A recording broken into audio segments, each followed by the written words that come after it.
100% dos relacionamentos vão passar por isso. 100%. Aqueles casais que você vê que tem 20, 30, 40, 50 anos, que fazem bodas de ouro, eles passam por isso. Afinal, as crises, elas fazem parte de um relacionamento. Então, mesmo quando você reconquista a pessoa, mesmo na segunda, na terceira chance de vocês, isso vai acontecer. Isso vai acontecer. E quando isso acontecer, eu quero que você imagine o seguinte. Quando uma pessoa está, por exemplo, uma metáfora para explicar isso aqui claramente para você. Imagina que um piloto de kart ou de qualquer Fórmula 1, enfim, está pilotando o carro e o carro ele começa a girar na pista. E o carro está girando, e o carro está girando, e o carro está girando. Qual é a única coisa que essa pessoa não pode fazer nesse momento? Para onde essa pessoa não pode olhar? Para o muro, para a parede, para onde ela não quer ir. Porque se ela olhar para onde ela não quer ir, sabe onde ela vai? Aonde ela não quer. Então, nesse momento, é como se o relacionamento, as suas chances com alguém estivesse girando. E se você começa a olhar para a parede, que vai dar tudo errado, que você não vai conseguir voltar para o seu eixo, que você não vai conseguir recuperar a conexão, a atração, a intimidade com alguém, isso se torna quase que uma profecia autorrealizável. Então eu quero que você, nesse momento, que você perceber que você está no meio de um giro, de uma crise, que você volte a sua atenção para o resultado que você deseja criar. E aquilo que a gente está conversando nesse exato momento. Se apoiar naquilo que tem que fazer e não naquilo que seus instintos e emoções sabotadoras estão te empurrando a fazer. Outro nome para isso é maturidade. É você amadurecer e fazer aquilo que tem que fazer. Então, nesse momento, é importante que você tenha essa atitude que a gente está conversando aqui. Porque quando a pessoa ela passa por esse tipo de comportamento, ela age de modo diferente em relação a você, primeiro de tudo, lembra que eu falei? Para de correr atrás, de se humilhar, de ficar tentando conversar com a pessoa, enfim, para. Não se deixa dominar pelos seus instintos e emoções que te sabotam. Sem querer impor sua vontade, sem querer conversar e discutir a relação. Porque isso só conduz a pessoa a se afastar mais e mais e mais de você.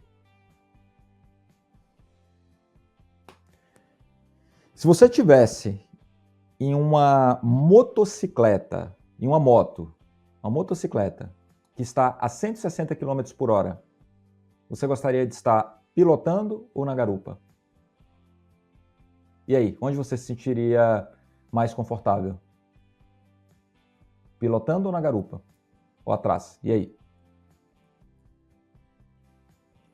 Dentro de um relacionamento, é importante que você aprenda a conduzi-lo e não ficar só assistindo as coisas acontecerem. A maioria das pessoas passam a vida amorosa em seus relacionamentos em situações de risco, esperando para ver o que vai acontecer. Nas curvas, nos desafios. Então, quando você percebe que está em uma situação em que você quer reconquistar alguém, salvar o relacionamento, trazer alguém de volta, você tem que desarmar esses bloqueios emocionais. Primeiro, dando espaço. Fazendo com que a pessoa não se sinta pressionada, controlada e muito menos mostrando o seu pior. Tendo aquelas atitudes de carência e de desespero, marcando em cima demais. E, segundo, criando uma reconexão emocional entre vocês, usando a comunicação certa. Então, isso que a gente está conversando aqui, lembra do jardim que eu falei no início? Imagina o seguinte, por um lado, você vai limpar esses bloqueios emocionais. Você vai tirar as pragas, tirar as ervas daninhas, tirar toda a sujeira que está nesse jardim. E depois você vai nutrir. Você vai jogar as sementes certas. Você vai nutrir, criando conexão, atração, desejo e tudo aquilo que você quer para fazer florescer. Ah, Alexandre, alguém colocou aqui, serve para conquista? Depende, tá? Depende. Se o seu objetivo é criar um relacionamento com alguém, sim. Porque isso que a gente está falando aqui não é para curtir com a cara de alguém ou para agir de qualquer forma. Serve para criar um relacionamento saudável. Seja para conquistar, reconquistar ou salvar um relacionamento. Porque em todos os níveis de um relacionamento isso acontece. O nosso pior aparece porque nós somos imperfeitos. Então, quando isso acontecer, entenda que limpar esses bloqueios emocionais fará com que você consiga colher resultados. Então, nesse momento, eu quero que você aprenda a fazer isso aqui, que eu vou escrever para você agora, que é, assim, é fundamental, que você leve isso para o resto da sua vida. Quando eu bato o olho em alguém, em menos de 5 minutos, eu sei se esse relacionamento tem futuro ou não. E eu sei muito da vida de alguém em 5 minutos de conversa ou menos. Porque conversando com a pessoa, ou em uma conversa rápida, sabe o que acontece? Eu consigo perceber isso aqui que eu vou escrever para vocês. Todo relacionamento, ele tem uma marca muito clara que é definida pelos seus rituais. Todo relacionamento tem isso. Todo relacionamento é marcado por rituais. E temos tanto os rituais positivos quanto os rituais negativos. E esse é o grande problema.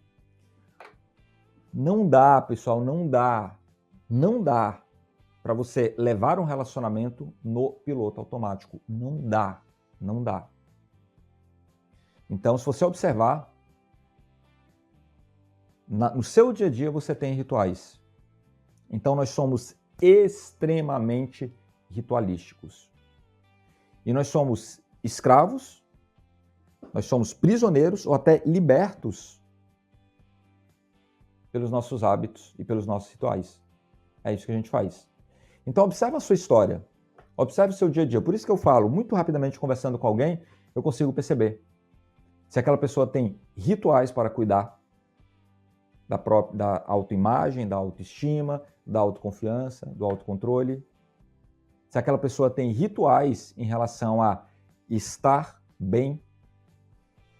Alexandre, como assim? Quer dizer que não é automático estar bem? Não, desculpa, tá? Desculpa, mas isso é uma ilusão. Aqui não é conto de fadas. Aqui não é o mundo da Disney, tá? Vamos vir para a realidade. Se você não faz nada, só deixa a vida te levar, você vai ficar bem? Sim ou não? Coloca aí. Se você não faz nada, tipo assim, não, eu vou ver o que acontece, você vai ficar bem? É óbvio que não. A nossa mente tem um viés à negatividade e esse viés à negatividade ele aparece dentro de um relacionamento. A gente tem entre 50 a 70 mil pensamentos por dia. E cientificamente está comprovado que 80% desses pensamentos a 90% desses pensamentos são negativos. Então aqui entra um ritual que eu chamo de higiene emocional. Então o que é um ritual de higiene emocional? Para você estar bem em um relacionamento, quem você é importa? Importa pra caramba. Então se você tá mal, se você tá cada dia de um jeito, se você tá muito inconstante, sabe o que acontece? Isso impacta no relacionamento. Então, esse ritual de higiene emocional, eu gosto desse nome porque você consegue compreender fazendo uma ligação muito clara entre higiene e emoções. Então, imagina o seguinte, você escovou seus dentes hoje? E aí? Alexander, hoje não. Tá, você escovou seus dentes ontem? Alexander, ontem também não. Você escovou seus dentes antes de ontem? Alexander, não. Então, tá fedendo, tá? Desculpa te falar. Você tomou banho hoje, ontem, antes de ontem? Se você passar 3 dias com a mesma roupa, sem escovar os dentes, sem tomar banho, sem fazer a sua higiene, qual o resultado? Você vai ficar uma pessoa legal de se ter por perto? Aquela pessoa que quando você entra no metrô, no ônibus, no Uber, onde quer que seja, você chega com aquele cheirinho maravilhoso de gambá e as pessoas vão querer a sua presença? Ou não, quando você chega, é meio que um desconforto. Porque você começa a feder. Isso é a nossa higiene física. Só que a gente tem que fazer a nossa higiene emocional também. É importante você cuidar de si, cuidar das suas próprias emoções, dia após dia. Isso não acontece por acaso. Você tem que ter rituais para fazer isso.